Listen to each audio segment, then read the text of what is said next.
அருட்பெருஞ்சோதி அருட்பெருஞ்சோதி தனிப்பெரும் கருணை அருட்பெருஞ்சோதி.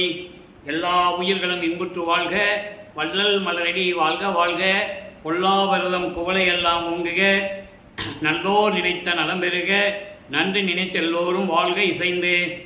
உலக மக்களே, அறிவார்ந்த அன்பர்களே, ஆண்மநேய ஒருமைப்பாடுடைய அன்பர்களே, அருட்பெருஞ்சோதி ஆண்டவர் 1/1/1823 தொடங்கிய திருவிளையாடல் 30/1/1874 வரையிலும் தொடர்கிறது. அந்த திருவிளையாடல் ஏன் நடந்தது என்பதை இங்கே விளக்கமாக கூற நான் கடமைப்பட்டிருக்கிறேன். பிரபஞ்சம் தோன்றிய காலத்திலிருந்தே தோன்றிய 4 யுகங்களிலுமே, கிரேத யுகம், திரேத யுகம், துவார யுகம், கலியுகம், இந்த 4 யுகங்களிலுமே பிரம்மன், திருமால், ருத்திரன், மகேஸ்வரன், சதாசிவம் போன்ற பதத்தலைவர்களுடைய ஆட்சி நடந்து கொண்டிருந்தது. அப்போது சமயங்களும் மதங்களும் மார்க்கங்களும் உருவாகிவிட்டன. ஒவ்வொரு சமயங்களும் மார்க்கங்களும் மதங்களுக்கும் வேறுபாடுகள் உண்டு. அந்த பிரிவின சக்திகளை ஏற்படுத்தி மக்களை வழிபட செய்து விட்டார்கள். மக்களும் அந்தந்த சமய தலைவர்களும் மத தலைவர்களும் மார்க்கத்துடைய தலைவர்களும் சொல்வதை கேட்டு வேறுபட்ட கருத்துக்களுடன் முரண்பாடுகளுடன் மக்கள் வாழ்ந்து கொண்டிருந்தார்கள். கலியுகம் முடிந்தவுடனே 1900 ஆண்டுகளிலே கலியுகம் முடிகிறது. 4 யுகங்களிலுமே தோன்றிய மதங்களும் மார்க்கங்களும் அழிந்துவிட்டது என்ற உண்மையை வெளிப்படையாக உலக மக்களிடம் சொல்லாததனால் மக்களும் அதை நம்பிக்கொண்டு அதே முறைகளை பின்பற்றி கொண்டிருக்கிறார்கள். இந்த நிலை மாற வேண்டும். கலியுகம் முடிந்தவுடனே சதுர்யுகம் தோன்றுகிறது. இதை வல்லப்பமானவர்கள் ஒளியுகம், சக்தி யுகம் என்று கூறுவார். அப்போ இந்த யுகத்தில் வாழ்கின்ற மக்களுக்கென்று ஒரு ஆன்மீகம் ஆக வேண்டும். முரண்பட்ட கருத்துக்களோடு மக்கள் வாழக்கூடாது, எல்லாரும் ஒற்றுமையாக சமரசமாக வாழ வேண்டும் என்பதற்காக அருட்பெருஞ்சோதி ஆண்டவர் சுத்த சன்மார்க்கத்தை உருவாக்கி அதை மக்களிடம் சொல்லுவதற்காக தன் அருளால் பெற்றெடுத்த ஒரு ஆண்மகனை செல்வப்பிள்ளை என்று வளர்த்து கொண்டிருக்கிறார் சுத்த சிவஞான வெளியில். காலங்கள் வரும்போது தனது மகனை பூலோகத்திற்கு அனுப்ப வேண்டும். அந்த நிலையிலே தன் மகனை 1/1/1823 மருதூர் அதாவது சிதம்பரம் அருகிலே இருக்கின்ற மருதூர் என்ற கிராமத்திலே வாழ்ந்து கொண்டிருந்த ராமையா பிள்ளை சின்னியாமருடைய இல்லற வாழ்க்கையில் தனது மகனாக வருவிக்க செய்வதற்காக அந்த தாயின் கருவறையிலே இருக்க செய்தார். 5/10/1823 சரியாக இறைவன் திருவிளையாடலினால் 9 மாதங்கள் 4 நாட்கள் அந்த தாயின் கருவறையிலே இருந்து இந்த பூலோகத்திற்கு வருகிறார். அதனால தான் சொல்லுவார், உபசாரத்தால் பெற்ற தாய் என்று சொல்லுவார், உபசாரத்தால் பெற்ற தந்தை என்று சொல்லுவார் ராமையா பிள்ளையும் சின்னையாமர்களையும். அப்படி இந்த பூலோகத்தை மண்ணை தொடும்போது பிரம்மன், திருமால், ருத்திரன் போன்ற பதத்தலைவர்களும் தேவர்களும் முனிவர்களும் ரிஷிகளும் எங்களை ஆளப்போகும் அருள்கடலே வருக வருக என்று வாழ்த்து வரவேற்கிறார்கள். இந்த நிலை முடிந்தவுடனே 5 மாத குழந்தையாக நமது பிள்ளை பெருமான் அவர்கள், நமது குழந்தை இறைவன் இருக்கும்போது சிதம்பரத்திலே ஒரு திருவிழாக்காக அழைத்து செல்லுகிறார்கள். இந்த நிகழ்வுகள்லாம் முதல் 8 ஆண்டுகளில் நடந்து கொண்டிருக்கிறது. 1/1/1823 தொடங்கிய திருவிளையாடல் 30/1/1874 இரவு 12 மணி வரைக்கும் 51 ஆண்டுகள் அருட்பெருஞ்சோதி ஆண்டவருடைய திருவிளையாடல் நடந்து கொண்டிருக்கிறது. அப்போது தனது மகனை 8 ஆண்டுகளில், முதல் 8 ஆண்டுகளில் எப்படி அருளை கொடுத்தார் என்பதை பார்த்து கொண்டிருக்கிறோம். அப்போ சிதம்பரத்திலே 5 மாத குழந்தையாக இருக்கும்போது அங்கே நடராஜனுடைய அந்த திருவிழாவிற்கு எல்லாருமே சென்றிருக்கிறார்கள். எல்லாரும் நடராஜனை திரைவிலைக்கு தரிசித்த போது என்று கூறுவார். எல்லா மக்கள் எல்லாம் நடராஜனை கும்பிட்டு இருக்காங்க. கர்ம சித்தரான நடராஜன் இவர் பார்த்துக்கிட்டே இருக்கிறார். அப்போது தன் மகனுக்கு அருட்பெருஞ்சோதி ஆண்டவர் சுயரூபத்தை காட்டுகிறார், வெட்ட வெளியாக காட்டுகிறார் தனது மகனுக்கு என்பதை திருவருட்பாவின் பாடலிலே நாம் பார்த்து விட்டோம். தில்லை தலத்திலேயே திரை தூக்க தரிசித்த போது வெய்வகை மேல் காட்டாதே எந்தனக்கே வெளியாய் காட்டிய மெய்வுறவா மெய்ப்பொருளை என்று கூறுவார். ஆக நமது பிள்ளை பெருமான் அவர்கள், நமது குழந்தை இறைவன் 5 மாத குழந்தையாக இருக்கும் போதே அங்கே திருவிளையாடல் நடக்கிறது. அதன் பிறகு ராமையா பிள்ளை சின்னியாமர்களுடைய குலதெய்வமான ராமலிங்கேஸ்வரர் கோயிலில் மருதூர் பக்கத்தில் பின்னலூர்னு ஒரு கிராமம் இருக்குது. அங்கே போய் தன் மகனுக்கு ராமலிங்கம் என்று பெயரிட்டு, அவங்களுக்கு இறைவனுடைய குழந்தைன்னு தெரியாது, நல்லா கவனிச்சுட்டே வரணும் நீங்கள். அவனும் 5வது குழந்தையாக சாதாரணமாக பிறந்தவன் தான் நினச்சிக்கிட்டு இருக்காங்க. ஒரு சாதாரண குழந்தைன்னு தான் நினச்சிட்டு இருக்காங்க. அவங்களுக்கு ஏற்கனவே பிறந்த குழந்தைகள் 4 பேர் உண்டு. 2 ஆண் பிள்ளைகள், 2 பெண் பிள்ளைகள். இவர் 5வதாக இறைவனுடைய மகனாக ஒரு தாயின் வழியாக வருவிக்க விட்டுறார். அப்போ ராமலிங்கன் பேர் வச்சுக்கிறாங்க. சில மாதங்கள் கழித்த உடனே ராமையா பிள்ளை அவர்கள் இறந்த உடனே சின்னையாமை அவர்கள் இந்த 5 குழந்தைகளையும் அழைத்து கொண்டு பொன்னேரி அருகில் இருக்கின்ற சின்னக்காவனம் என்ற கிராமத்திற்கு செல்லுகிறார்கள். சில காரணங்களால் அங்கே அவர்கள் தொடர்ந்து இருக்க முடியவில்லை. அப்படிப்பட்ட ஒரு சூழ்நிலை. எனவே சென்னையில் வந்து குடியேறுகிறார்கள். அவர்கள் குடியேறிய பகுதி ஏழுகிணர் பகுதியில் இருக்கின்ற வீரசாமி தெருவிலே குடியேறுகிறார்கள். இதெல்லாம் இறைவனுடைய திருவிளையாடல் நடக்குது. எப்படியாவது இந்த குடும்பத்தை கொண்டு வந்து சென்னையில் செட்டில் பண்ணணும். நமது குழந்தை இறைவன் வளர்ந்து கொண்டிருக்கிறார். காலங்கள் உருண்டோடுகிறது. பள்ளியிலே சேர்க்க வேண்டிய காலம் வந்து விட்டது. பள்ளியிலே கொண்டு போய் சேர்க்கிறார்கள். நமது குழந்தை இறைவன் பிள்ளை பெருமானவர்கள் படிக்க முடியாதுன்னு வெளியே வந்துட்டார். படிக்க முடியாதுன்னு சொல்கிறதை விட அங்கே இறைவனுடைய திருவிளையாடல் நடந்ததை ஒரு பாடலிலே பிற்காலத்தில் கூறுவார். அதை திருப்பள்ளி எழுச்சி என்ற பதிகத்திலே 6ஆம் திருமுறையிலே 7வது பாடலிலே 5வது வரியாக அது இருக்கும். முனை பள்ளி பயிற்றாது எந்தனை கல்வி பயிற்றுவித்து முழுதும் உணர்வித்து உடற்பொழுதெல்லாம் தவிர்த்து என்னை பள்ளி எழுப்பிய அருப்பரிஞ்சோதி என் அப்பனே பள்ளி எழுந்தல்வாய் என்று கூறுவார். என்னை இந்த உலகிலே ஒரு பள்ளிக்கூடத்தில் படிக்க விடாமல் செய்து அதன் பிறகு எனக்கு சாகா கல்வியை கற்றுக் கொடுத்து முத்தேகத்தையும் கொடுத்து சுத்த தேகம் பிரணதேகம் ஞானதேகம் என்ற முத்தேகத்தையும் கொடுத்து உடற்பழுதெல்லாம் தவிர்த்து முழுதும் உணர்வித்து இந்த பிரபஞ்சத்தின் உண்மைகளையால் அவனுக்கு தெரிவித்து சுத்த சன்மார்க்கத்தை கொடுத்து என்னை பள்ளி எழுப்பிய அருப்பரிஞ்சோதி என்று கூறுவார். பள்ளி எழுப்புவது என்பது தூக்கத்தில் இருந்து எழுப்புவது அல்ல. அறியாமையில் இருந்த போது சமயங்களையும் மதங்களையும் மார்க்கங்களையும் நான் சார்ந்திருந்த போது அந்த அறியாமையிலிருந்து என்னை நீக்கி என்னை சுத்த சன்மார்க்க கொடுத்து என்னை எனக்கு அருளிய அருப்பரிஞ்சோதி ஆண்டவரை என் அப்பனே என்று கூறுவார். ஆக இறைவன் என்ன திருவிளையாடல் செய்கிறார் மகனிட்டங்கிறத பின்னாளில் தான் அவர் சொல்லுவார். இப்போ அவருக்கு தெரியாது. ஏன் பள்ளிக்கூடத்திலிருந்து வெளியே வந்தாலும் அவருக்கு தெரியாது. உலகியலிலே 1000 விளக்கங்கள் சொல்லியிருப்பார்கள். அதெல்லாம் உண்மை அல்ல. அவர்கள் கருத்துக்கு ஏற்றபடி சொல்லியிருப்பார்கள். இதுதான் உண்மை. திருவுற்பாவில் இருக்கின்ற உண்மை. அருப்பரிஞ்சோதி ஆண்டவருடைய திருவிளையாடல் நடக்குது.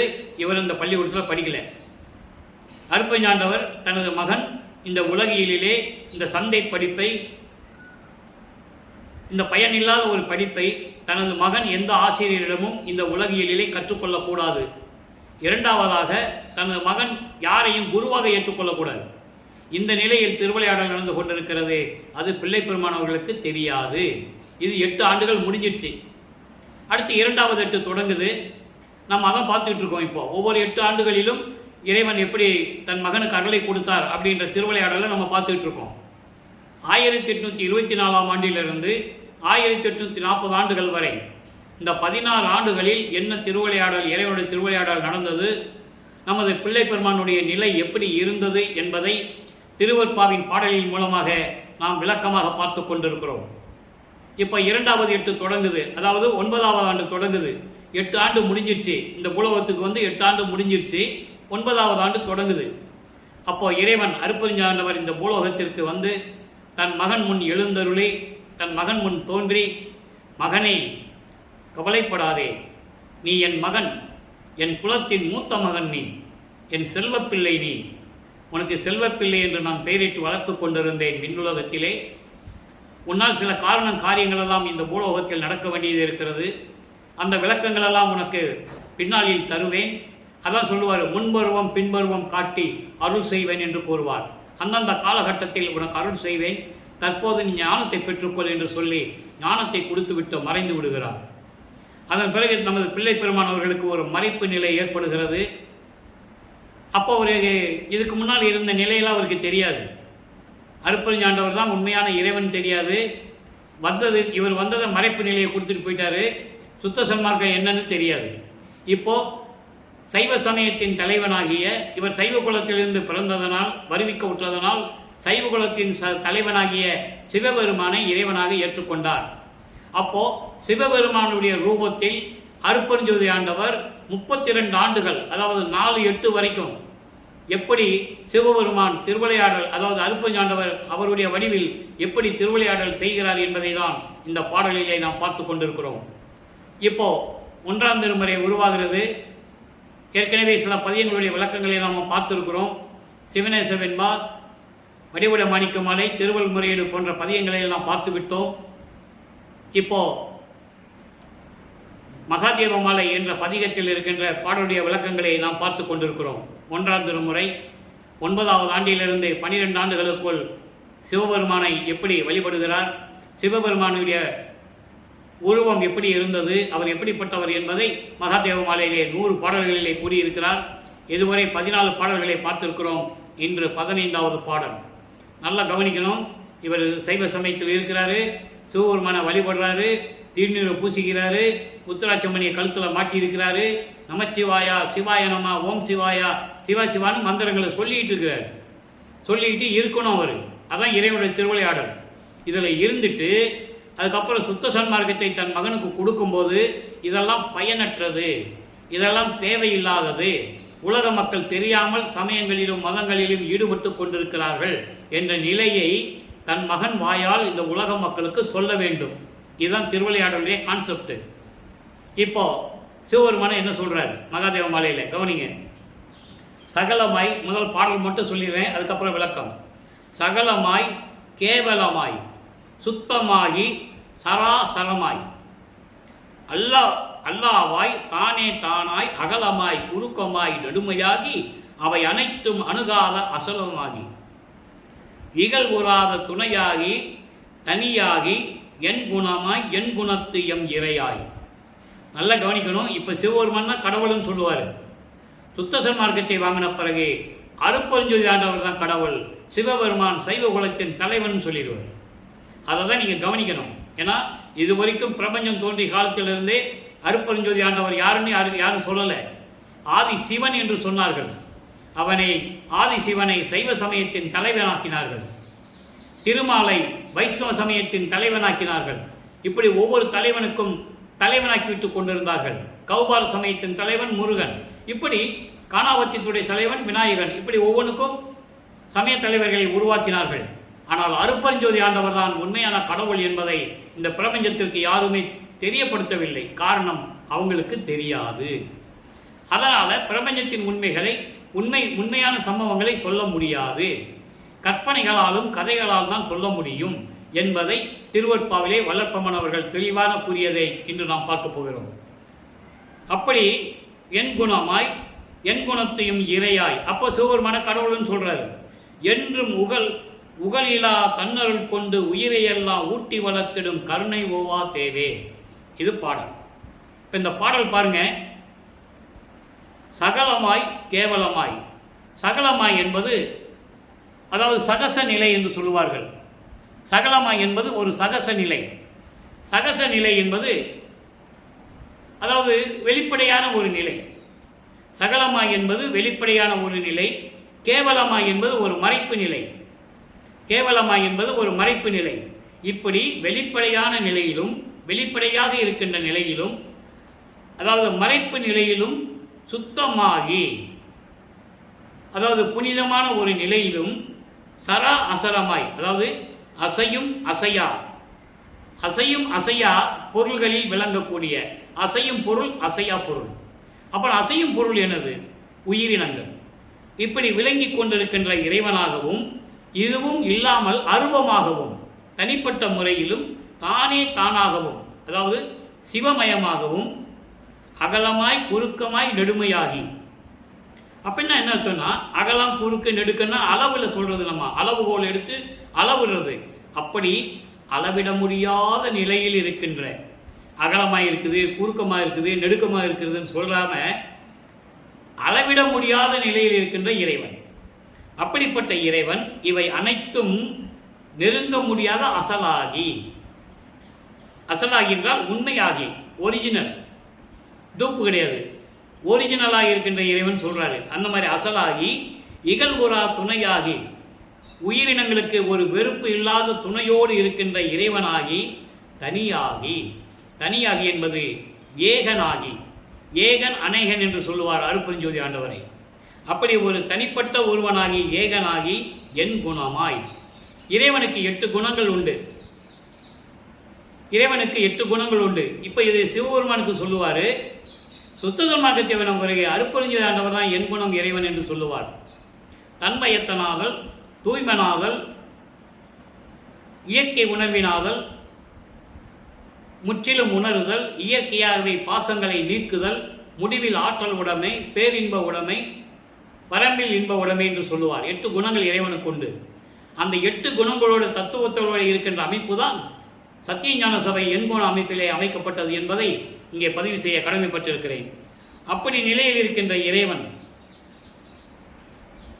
குற்றங்கள் இல்லாத இறைவன், உயிர்களை எல்லாம் காக்கக்கூடிய இறைவன், கருணையோடு விளங்கி கொண்டிருக்கின்ற இறைவன் சிவபெருமான் என்ற நிலையை இந்த பாடலிலே நாம் கருதியிருக்கிறார்கள். இப்போ பாருங்க, இப்போ சிவபெருமான் இருக்கிற நிலையை வளர்ப்பமான்னு சொல்லிட்டாரு. இப்போ 2ஆம் திருமுறை, 1ஆம் திருமுறை முடிஞ்சிருச்சு. இப்போ 13வது வயதில் ஞானத்தை பெற்ற பிறகு திருவொற்றியூர் செல்லுகிறார். அங்கே தியாகராஜ பெருமானை வழிபடுவதற்காக செல்லுகிறார். மனம் தூண்டி விடுகிறது. இறைவனுடைய திருவிளையாடல் நடந்து கொண்டிருக்கிறது. 2ஆம் திருமுறை உருவாகிறது. 113 பதியங்கள், 1207 பாடல்கள். இப்போ பாருங்க, 2ஆம் திருமுறையில் 42வது பதியத்தில் என்ன சொல்றாரு? அதே நிலையை சுத்த சன்மார்க்கத்தை பெற்ற பிறகு 6ஆம் திருமுறைக்கு வரும்போது அதனுடைய நிலை என்ன, அருப்பஞ்சானுடைய நிலை என்ன என்பதை ஒப்பிட்டு பார்த்து கொண்டிருக்கிறோம். இப்போ இறைவன்கிட்ட எந்த அருளையும் அவர் பெற முடியவில்லை. அந்த நிலையில் இருந்து கொண்டு இந்த பாடலை பாருங்க. அதாவது நாள் அவத்து அலசல், நான் ஏற்கனவே சொல்லியிருக்கேன். நாள் அவத்து அலசல் என்பது மரணம் என்கின்ற ஒரு நாள் வந்துவிட்டால் நான் என்ன செய்வேன், நீ எனக்கு அருள வேண்டாமா என்ற நிலையில் இறைவனிடம் விண்ணப்பம் செய்கிறார், வேண்டுகிறார். பசிக்கு உணவு உழன்று உன் பாதத்தாமரையை பாடுதல் ஒளிந்து, நீர் பொறி போல் நசிக்கும் இவ்வுடலை நம்பினேன், என்னை நமர்தமர் வருதில் என் செய்வேன், விசிக்கும் நல் அரவ கச்சி நோய் நினது மெய்யருள் அல்லது ஒன்றும் விரும்பேன், வசிக்கும் நல் தவத்தோருக்கு அருள் செய்ய ஓங்கி வளம் பெறும் ஒற்றியூர் வாழ்வே. இது பாடல். இந்த பாடல் பாருங்க. அதாவது இறைவா, திருவொற்றியூரில் இருக்கின்ற இறைவனே, தியாகராஜ பெருமானே, சிவபெருமானே. ஏன்னா சிவபெருமானுக்கு நிறைய பேர் இருக்கு. திருவொற்றியூரில் இருக்கிற சிவபெருமானுக்கு தியாகராஜ பெருமான், திருமலை வாயில் இருக்கிற மாசிலாமணி, இப்படி நிறைய பேர்கள். மதுரையில் இருக்கிறது சொக்கநாதன். இப்படி ஒவ்வொரு ஊருக்கு சிவபெருமானுக்கு பேர் இருக்கும். அப்போது பசிக்கும் இறைவா, உன்னுடைய திருவடியை வணங்காமல் பசிக்கு உணவு தேடி அலைந்து திரிந்து கொண்டு துன்பத்தில் மூழ்கி கொண்டிருக்கிறேன். உன்னுடைய திருவடியை வணங்க மறந்து விட்டேன். பசி வருதே, பசியின் கொடுமை. அதனால தான் 6ஆம் திருமுறைக்கு வரும்போது, அதாவது சுத்த சன்மார்க்கத்தை பெற்ற பிறகு ஜீவகாரணியத்தில் பசியின் கொடுமையை கூறுவார். அதுதான் ஜீவகாரணிய ஒழுக்கம். பசி, பிணி, தாகம், இச்சை, எளிமை, பயம், கொலை, 7 பிரிவுகள் தான் ஜீவகாரணிய ஒழுக்கம். பசியும் கொலையும் பரஜீவகாரணியம். அதை தான் நம்ம முன்னிருந்து தடுக்கணும், நிறுத்தணும். மிச்சதெல்லாம் அவர ஜீவகாரணியம். அது எப்போ வேணாலும் நம்ம பண்ணிக்கலாம். ஆனால் இந்த நிலையில் இறைவன், நமது பிள்ளை பெருமானவர்கள் 16 ஆண்டுகள் நிறைவடைந்த நிலையில் ஜீவகாரணியம் என்னன்னு முழுசாக அவருக்கு சொல்ல தெரியாது. பசியின் கொடுமையை மட்டும் சொல்கிறார். நல்லா புரிஞ்சுக்கிட்டீங்க. பசியின் கொடுமை, ஒரு உயிரை கொலை செய்வது எவ்வளவு கொடுமை என்பதை இந்த 2 மட்டும்தான் அவர் சொல்லுவார். அப்போ ஜீவகாரணிய ஒழுக்கம் உருவாகவில்லை. சுத்த சன்மார்க்கத்தை பெற்றால்தான், சுத்த சன்மார்க்கத்தில் இருந்தால்தான் ஜீவகாரணிய ஒழுக்கம் என்ற அறிவு விளங்கும். ஜீவகாரணியமே கடவுள் வழிபாடு என்று கூற முடியும். மோட்ச வீட்டின் திறவுகோல் என்று கூற முடியும். இப்போ 16 ஆண்டுகள் வரைக்கும் நமது பிள்ளை பெருமாள் இந்த நிலையில் இருந்து கொண்டிருக்கிறார். திருமலை வாயிலுக்கு போவார், திருவள்ளித்தாயத்துக்கு போவார், எந்த விதமான பலனும் இல்லை. இப்போ தான் சொல்கிறாரு, பசிக்காக உன்னுடைய திருவடியை வணங்க மறந்து நான் சுற்றி கொண்டு திரிந்து கொண்டிருக்கிறேன், துன்பப்பட்டு கொண்டிருக்கிறேன். அதுக்கு சொல்லுவார் பாருங்க, நீர் பொறி போல். நீர் பொறி என்பது நீர் குமிழி. தண்ணியில் நீர் குமிழி வரும். அது நிலைக்காது, உடனே அழிஞ்சிரும், உடனே மறைஞ்சிரும். அதே போல நீர் குமிழி போல இந்த அழியும் இந்த உடலை நான் நம்பி இருந்து கொண்டிருக்கிறேன். அழியக்கூடிய இந்த உடலை எடுத்து இந்த பூலோகத்தில் நீர் குமிழி போல அழியக்கூடிய இந்த பூலோகத்தில் இந்த உடலை எடுத்துக்கொண்டு நான் துன்பப்பட்டு கொண்டிருக்கிறேன். பசிக்காக நான் உணவை தேடிக்கொண்டிருக்கிறேனே தவிர உன்னுடைய திருவடியை வணங்க நான் மறந்து விட்டேன். இப்போ யமன் தமர்னு சொல்றாரு, யமன் தூதுவன்.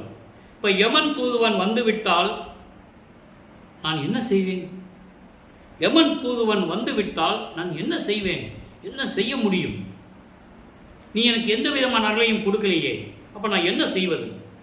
இந்த நிலையில் இருக்கும்போது இறைவனை சொல்லுகிறார், விசிக்கும் நல் அரவ கட்சி நோய். அப்படின்னா நல்ல பாம்பு, விஷம் உடைய நல்ல பாம்பை கழுத்தில் மாட்டிக்கொண்டிருக்கின்ற இறைவன் என்று சொல்லுகிறார். உன் கழுத்திலே நல்ல பாம்பு இருக்கிறது. அப்படி நல்ல பாம்பை கழுத்தில் சுற்றி கொண்டிருக்கின்ற இறைவனே, உனது மெய் அருள் தவிர நான் எதுவுமே உங்ககிட்ட கேட்கல. எனக்கு அருள் வேணும் தானே உங்ககிட்ட கேட்குறேன். நீ எனக்கு பொருள் கொடு, வசதியான வாழ்க்கை கொடு அப்படின்னு நான் கேட்குறேன். இல்லையே, உன்னுடைய மெய்யான அருள் மட்டும், உன்னுடைய உண்மையான அருள் மட்டும் எனக்கு கிடைச்சா போதும். வேறு எதுவும் எனக்கு வேண்டாம். அதான் சொல்லுவார் வல்லப்பமானவர்கள், விரிப்பிலேன் மாலயன் பதவி வேண்டி கொள் எனினும் கொல்லேன். எவ்வளவு அற்புதமான பாடல்கள்லாம் திருவருட்பாளருக்கு தெரியுமா? இந்த பிரம்மான், திருமால், ருத்திரன், இந்திரன் போன்ற அவருடைய வாழ்க்கை உனக்கு வேண்டுமா என்று நீ கேட்டால் அது எனக்கு விருப்பமில்லை என்று சொல்லுவேன், எனக்கு தேவையில்லை என்று சொல்லுவேன். அதான் இங்கே சொல்கிறாரே, உன் அருளை தவிர எனக்கு எதுவுமே விருப்பம் இல்லை, வேற எதுவுமே எனக்கு தேவையில்லை. உன்னை நம்பி இருக்கின்ற அடியார்களுக்கெல்லாம் அருள் செய்யக்கூடிய இறைவனே, நீர்நிலைகளும் சோலைகளும் தென்னந்தோப்புகளும் நிறைந்த திருவொற்றியூரிலே வாழ்ந்து கொண்டிருக்கின்ற இறைவனே, விரைவில் வந்து எனக்கு அருள வேண்டும் என்ற நிலையில் இந்த பாடலை நமக்கு அருளியிருக்கிறார்கள். ஆக வல்லப்பெருமானவர்கள் 16 ஆண்டுகள் வரைக்கும் எந்த விதமான அருளையும் பெற முடியாமல் தவித்துக் கொண்டிருக்கிறார் என்பதை நாம் தெளிவாக பார்த்து கொண்டிருக்கிறோம். ஏனென்றால் 6 திருமுறைகளும் 6000 பாடல்கள் உடையது, கிட்டத்தட்ட 5987 பாடல்கள் உடையது. எல்லாவற்றையும் ஒரே நாளிலே சொல்ல முடியாது என்பதற்காகத்தான் 5 ஆண்டுகளாக இறைவனுடைய திருவிளையாடல்களையும் வல்லப்பெருமானுடைய நிலைகளையும் நான் கூறிக்கொண்டிருக்கிறேன். திருவருட்பாவின் பாடல்களுடைய விளக்கங்களையெல்லாம் கூறிக்கொண்டிருக்கிறேன். இன்னும் 3 ஆண்டுகள் கூற வேண்டிய கடமை எனக்கு இருக்கிறது. தமிழ் இலக்கணம் தெரியாத இலக்கியம் தெரியாத என்னை ஆட்கொண்டு இதெல்லாம் எனக்கு விளக்கம் கொடுத்ததனால் உங்களிடம் என்னால் பேச முடிகிறது விளக்கமாக. இங்கே பாருங்கள், இப்போ 16 ஆண்டுகள் வரைக்கும் பிள்ளை பெருமானுடைய நிலை இப்படி தான் இருக்குது. அதுக்கப்புறம் வர்ற ஒவ்வொரு 8 ஆண்டுகளிலும் என்ன நடந்தது என்பதை நாம் படிப்படியாக பார்க்க போகிறோம். இப்போ 6ஆம் திருமுறையிலே 2ஆம் திருமுறையிலே சொன்ன அந்த 42வது பதியத்துக்கு மரணம் வந்துச்சுன்னா நான் என்ன பண்ணுவேன்னு சொல்லி முறையீடு செய்கிறார். இப்போ 6ஆம் திருமுறை பதிகம் 42ல் அருட்பெருஞ்சோதி ஆண்டவர் யார், அவர் எப்படிப்பட்டவர், அருட்பெருஞ்சோதியுடைய நிலை என்ன, அவர் எப்படி வந்து என்னை காத்து அருளை கொடுத்தார், மரணமில்லா பெருவாழ்வை நான் எப்படி பெற்றுக்கொண்டேன் என்ற நிலைகள் எல்லாம் நம்ம பார்க்க போகிறோம். ஆய்திரு வேத ஆய்திரு என்றால் ஆராய்ந்து சொல்லக்கூடிய விளக்கங்கள். வேத ஆகமத்தின் அடிமுடி நின்று இளங்கும் அரிய பெரும் பொருளை என்பது கடவுளை என்பது அருட்பெருஞ்சோதி ஆண்டவரை, அவைக்கு அனுபவமாம் பொருளை இறைவனை சொல்றாரு. வேய்தரும் தத்துவ பொருளை, தத்துவங்கள் விளங்குகின்ற பரம்பொருளை, தத்துவங்கள் அனைத்தும் தோய்தரல் இல்லாத தனி சுயம் சோதி பொருளை, சுத்த சிவமயமான சுகாதீத பொருளை, காய்தரல் இல்லாது என்னை காத்த அருள் பொருளை கண்டுகொண்டேன், கனிந்து கொண்டேன், கலந்து கொண்டேன், கழித்தே. இது பாடம். அங்கே சிவபெருமானை எப்படி சொன்னார்? பாம்பை கழுத்துக்கு சுத்தின இறைவன், கங்கையை தலையில் வச்ச இறைவன், அப்படிலாம் சொல்லுவார் 2ஆம் திருமுறையிலே. இங்கே சுத்த சமாதித்து வரும்போது இறைவன் யார், அருட்பெருஞ்சோதி எப்படிப்பட்டவர், ஜோதி நிலையில் இருக்கின்றவர் எப்படிப்பட்டவர், ஆய்திரு வேத ஆகமத்தின் அடிமூடி நின்று இளங்கும். அப்படின்னா வேத நூல்கள் ஆகம நூல்களின் விளக்கங்களை நடுநிலையோடு ஆராய்ந்து நின்று விளங்கும். ரிக்வேதம், யசுர்வேதம், சாமவேதம், அதர்வேண வேதம் போன்ற வேதங்களும் ஆகம நூல்களும் அதனுடைய விளக்கங்கள் இருக்குது அல்லவா, அந்த முழு விளக்கங்களுக்கும் அந்த விளக்கங்களை எல்லாம் ஆராய்ந்து நடுநிலையோடு விளங்கி கொண்டிருக்கின்ற இறைவன் அருட்பெருஞ்சோதி ஆண்டவர். அப்படிப்பட்ட அரிய பெரும் பொருளை அப்படிப்பட்ட அரிய பெரும் கடவுளை, அருட்பெருஞ்சோதியை இந்த வேதங்களுடைய விளக்கங்களுக்கு அனுபவமாக விளக்குகின்ற இறைவன். அப்படிப்பட்ட இறைவன் வேதரும் தத்துவ பொருளை 36 தத்துவங்கள், 60 தத்துவிகள், மொத்தம் 96 கணக்கு. அப்போ இந்த தத்துவங்களோடு விளங்கி கொண்டிருக்கின்ற இறைவன் இந்த தத்துவங்களை தான் பிரித்து பிரம்மன், திருமால், ருத்திரனுக்கு, மகேஸ்வரன், சதாசிவத்துக்கு கொடுத்தது. அதற்கான விளக்கங்கள் நம்ம நிறைய பார்த்துட்டோம். இந்த 36 தத்துவங்கள் யாருக்கு உடையது? ஆன்ம தத்துவம் 24 பிரம்மனுக்கு உரியது. வித்யா தத்துவம் திருமாலுக்கு 7 தத்துவங்கள், அது அவனுக்கு விஷ்ணு கூடியது. சிவ தத்துவம் ருத்திரனுக்கு உரியது 5 தத்துவங்கள். இந்த 24 தத்துவங்கள் ஆன்ம தத்துவங்கள் என்பது பூதங்கள் 5, பொறிகள் 5, புலன்கள் 5, கண்மேந்திரங்கள் 5, 4 5 20, 4 அந்த கரணங்கள், மனம், சித்தம், புத்தி, அகங்காரம். இந்த 24 தத்துவங்களை பிரம்மனுக்கு கொடுத்து, பிரம்மனை படைத்து, பிரம்மனுக்கு கொடுத்து, பிரம்மனுக்கு தேவையான படைக்கும் தொழிலை கொடுத்து, பிரம்மனுக்கு தேவையான உலகத்தையும் படைக்கிறார் அருட்பெருஞ்சோதி ஆண்டவர் என்பதை திருவருட்பாவின் பாடல் மூலமாக பிரபஞ்சத்தின் உண்மைகளை நாம் பார்த்து கொண்டிருக்கிறோம். அதுக்கப்புறம் விஷ்ணு தத்துவம். விஷ்ணு தத்துவம் 7: காலம், நியதி, கலை, அராகம், புருடன், மாயை. இப்படி விஷ்ணு தத்துவங்கள் 7 தத்துவங்கள். அது விஷ்ணுக்குரியது.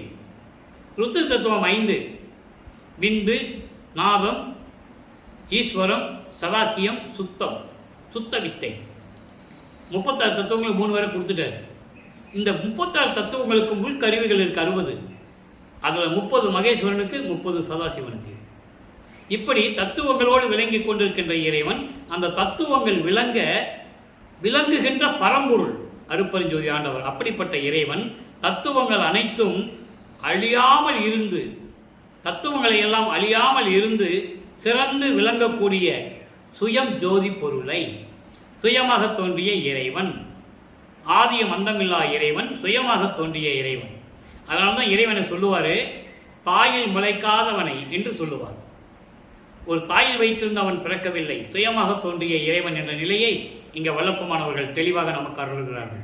எனவே அப்படிப்பட்ட இறைவனை சுத்த சிவமயமான சுகாதீத பொருளை, சுத்த சிவமயம், சுத்த சன்மார்க்கத்தின் தலைவன், சுகாதீத பொருள் அப்படின்னா பேரின்பமான இறைவன். அப்படிப்பட்ட இறைவனை காய்தரல் இல்லாது என்னை காத்த அருள் பொருளை. இந்த வரி தான் ரொம்ப முக்கியமான வரி. இந்த ஒரு வரிக்கு மட்டும் விளக்கங்கள் எத்தனை மாதங்கள் வேணாலும் சொல்லலாம். எனக்கு தான் நேரம் பற்றவில்லை, அதனால தான் சுருக்கமாக சொல்லுகிறேன்.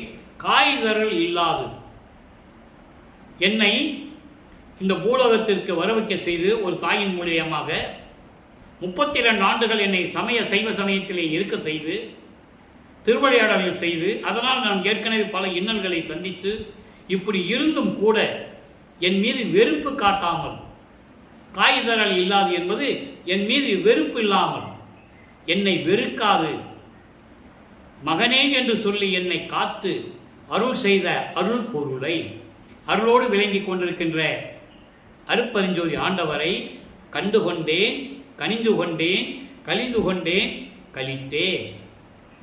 இறைவனை பார்த்து விட்டேன், உள்ளம் மகிழ்ந்தேன், உள்ளம் நெகிழ்ந்தது, இறைவனோடு கலந்து கொண்டேன் பேரின்பத்தோடு. ஆக சுத்த சன்மார்க்கத்தை பெற்ற பிறகுதான் இறைவனை பார்க்க முடிந்தது, தன் தந்தையிடமிருந்து அருளை பெற முடிந்தது என்ற உண்மையை, பிரபஞ்சத்தின் உண்மையை நாம் தெளிவாக பார்த்து கொண்டிருக்கிறோம். இதன் மூலமாக நாம் சொல்ல வேண்டிய கருத்து, வல்லப்பமானவர்கள் மற்றவர்கள் சொல்லுவதைப் போல துறவி அல்ல, மற்றவர்கள் சொல்லுவதைப் போல வல்லப்பமானவர்கள் சாமியார் அல்ல, அவர் மாட்டு வண்டியில் போகலை, ஊரெல்லாம் சுற்றலை, தெருவா போகலை. இதெல்லாம் விளக்கங்கள், உலகியல் விளக்கங்கள் சொல்லி கொண்டிருக்கிறார்கள். அது முற்றிலும் உண்மை அல்ல. அவர் இறைவனுடைய மகன், இறைவனுடைய மகனாகவே ஒரு தாயின் கருவறையிலிருந்து வருவிக்க உற்றவர். அதற்கான காரணங்களையும் விளக்கங்களையும் பார்த்து கொண்டிருக்கிறோம்.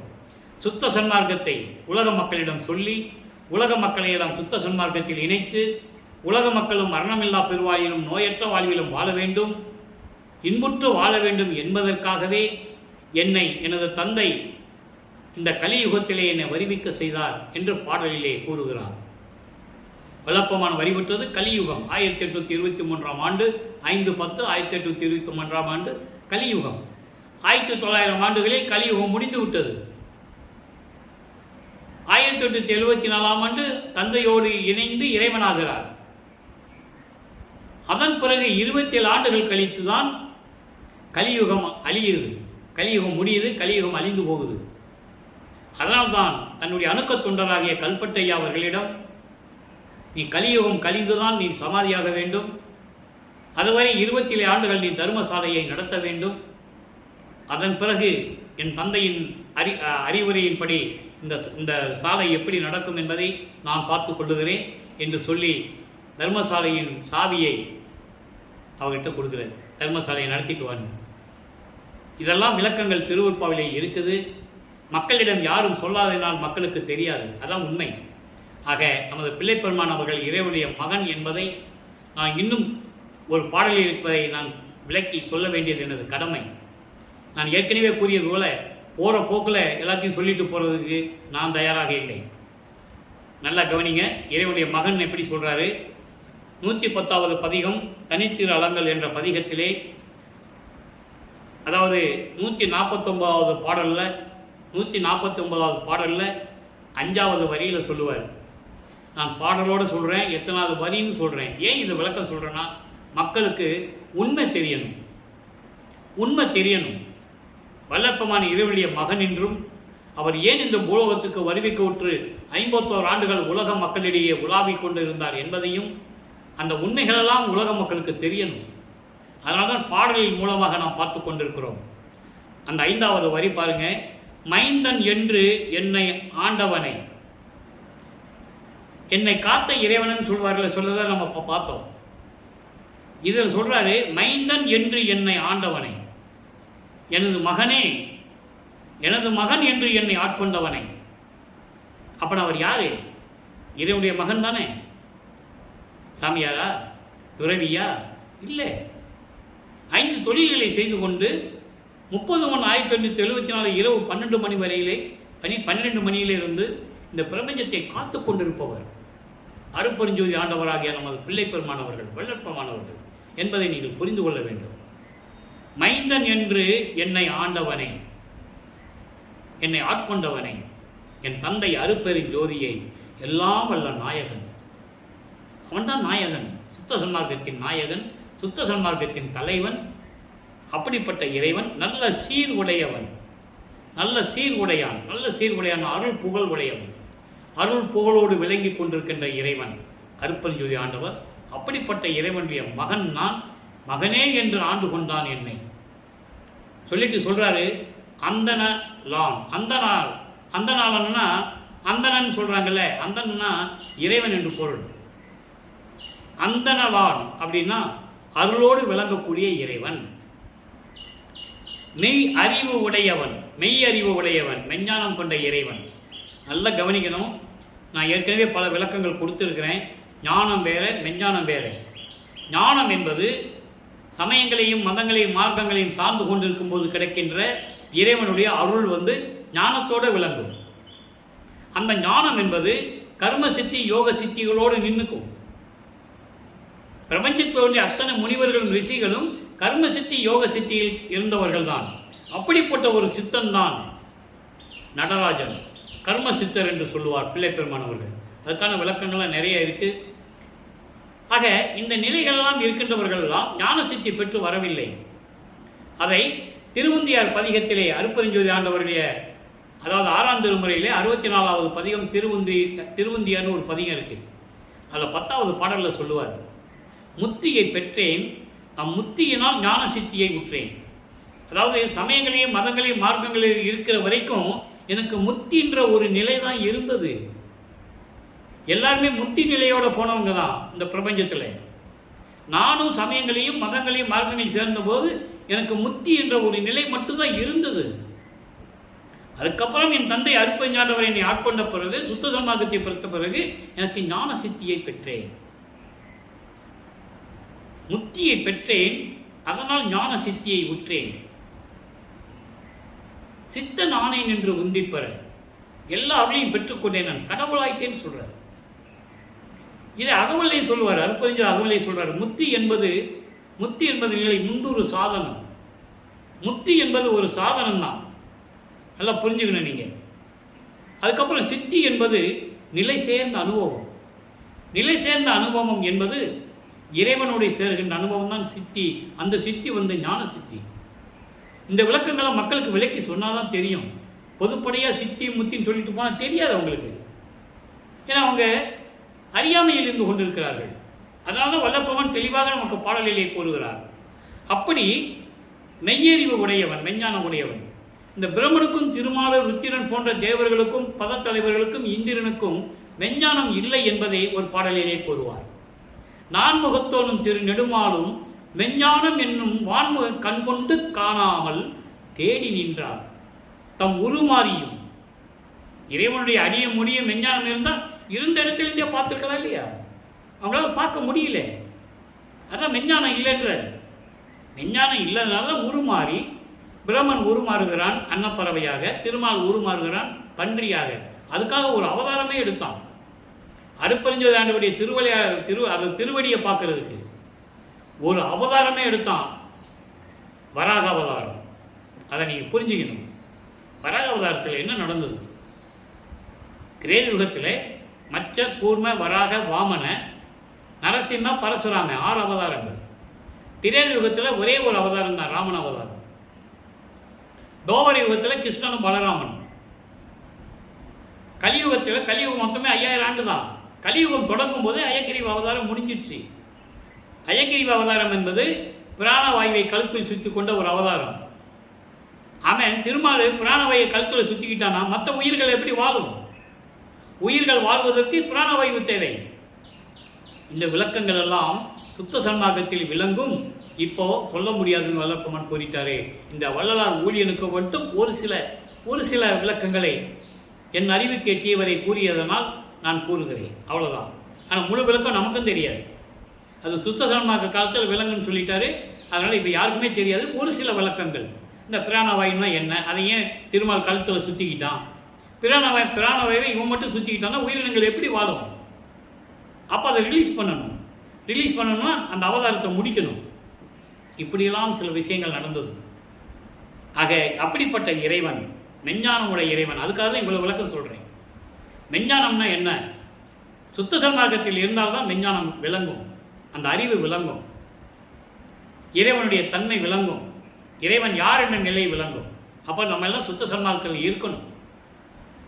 சொல்லிட்டு சொல்கிறாரு, அப்பன் தன்மை என் தன்மை என்று அறிவேன். முக்கியமான வார்த்தை. அப்பன் தன்மை, என் தந்தையினுடைய, என் அப்பாவுடைய தன்மை என்னுடைய தன்மை என்று உலக மக்களே அறிந்து கொள்ளுங்கள். அப்படின்னா என்ன அர்த்தம்? அவருடைய அப்பன் யாரு? அருட்பெருஞ்சோதி ஆண்டவர். அருட்பெருஞ்சோதியுடைய தன்மை என்ன? கடவுள் நிலை. கடவுள், பிரபஞ்சத்தின் கடவுள், ஒரே கடவுள். அந்த கடவுள் நிலைதான் என்னுடைய நிலையும். இதை யார் மக்கள்கிட்ட சொன்னது? யாருமே சொல்லலை. வல்லப்பமானவர்கள் வரிவை கோட்டு 203 ஆண்டுகள் முடிஞ்சு போச்சு. இன்னும் அவரை சாமியார் துறவியாருன்னு தான் சொல்லிட்டு இருப்பாங்க. சாமியார் துறவி சோறு போட சொன்னார், இதுதான் சொல்லுவாங்களே தவிர உண்மையான நிலை, அவர் யார் என்ற நிலையை இதுவரையும் யாரும் சொன்னதில்லை. அவரே சொல்றார், இந்த விளக்கத்திற்காகத்தான் நான் பாடலோடு உங்களை விளக்கி கொண்டிருக்கிறேன். உண்மை மக்களுக்கு புரிய வேண்டும். அப்பன் தன்மை என் தன்மை என்று அறிமின். அறிமின்னா உலக மக்களே நீங்கள் தெரிந்து கொள்ளுங்கள். எனது தந்தை இருக்காரே அருட்பெருஞ்சாண்டவர், அவருடைய கடவுள் நிலை, அவர்தான் கடவுள். அந்த நிலையில் நான் இருக்கிறேன், அதுதான் என்னுடைய நிலையும், நானும் கடவுள் என்ற நிலையை தெரிந்து கொள்ளுங்கள் உலக மக்களே என்று சொல்லி இந்த பாடலை நமக்கு அருளி இருக்கிறார்கள். எனவே அன்பர்களே, நான் ஏற்கனவே கூறியது போல நாமெல்லாம் சுத்த சன்மார்க்கத்தில் இணைந்து எல்லா மார்க்கம் அழிஞ்சிருச்சு. அதனால் எந்த விதமான பலனும் இல்லை. மக்களுக்கு தெரியல, அறியாமையில் இருந்து கொண்டிருக்கிறார்கள் என்று சொல்லுகிறார் பிள்ளை பெருமானவர்கள். அந்த அறியாமையை நீக்க வேண்டும். எல்லாம் அழிந்து விட்டது. ஒவ்வொரு யுகங்கள் முடிந்தவுடனே அந்தந்த யுகத்தில் தோன்றிய எல்லா நிலைகளும் முடிந்து விட்டது. அப்போ இப்போ இருக்கின்ற காலம் சுத்த சன்மார்க்க காலம். நாம் ஒளி யுகத்தில் இருந்து கொண்டிருக்கிறோம், சக்தி யுகத்தில் இருந்து கொண்டிருக்கிறோம், சதுர யுகத்தில் இருந்து கொண்டிருக்கிறோம். அப்போ இறைவனால் உருவாக்கப்பட்ட சுத்த சன்மார்க்க நிலையில் நாம் இருக்க வேண்டும். எனவே நாம் அனைவரும் சுத்த சன்மார்க்கத்தில் இணைந்து சுத்த சன்மார்க்க நெறிகளை பின்பற்றி கொலையும் புலையும் தவிர்த்து இறைவன் ஒருவனே என்ற நிலையில் இருந்து கொண்டு இறைவன் அருட்பெருஞ்சோதி ஆண்டவர் இயற்கை உண்மையின் விளக்க கடவுள் என்ற விளக்கத்தோடு சைவ நிலையில் இருந்து கொண்டு நாம் இறைவனை வணங்கி மகாமந்திரம் சொல்லி அருட்பெருஞ்சோதி அருட்பெருஞ்சோதி தனிப்பெருங்கனை அருட்பெருஞ்ச மகாமந்திரத்தை கூறி இறைவனுடைய அருளையும் செல்வங்களையெல்லாம் பெற்றுக்கொண்டு நீங்கள் இன்புற்று வாழ வேண்டும். இந்த வையகத்தில் நோயற்ற வாழ்வில் நீங்கள் வாழ வேண்டும், மரணமில்லா பெருவாழ்வில் நீங்கள் வாழ வேண்டும் என்று இறைவனுடைய தயவோடையும் கருணையோடையும் எனது தந்தை வல்லற்பமானவர்கள் எனக்கு அருளிய வாக்கின்படி இந்த வள்ளலார் ஊழியன் உங்களை வாழ்த்தி வணங்கி விடைபெறுகிறேன். நன்றி, வணக்கம்.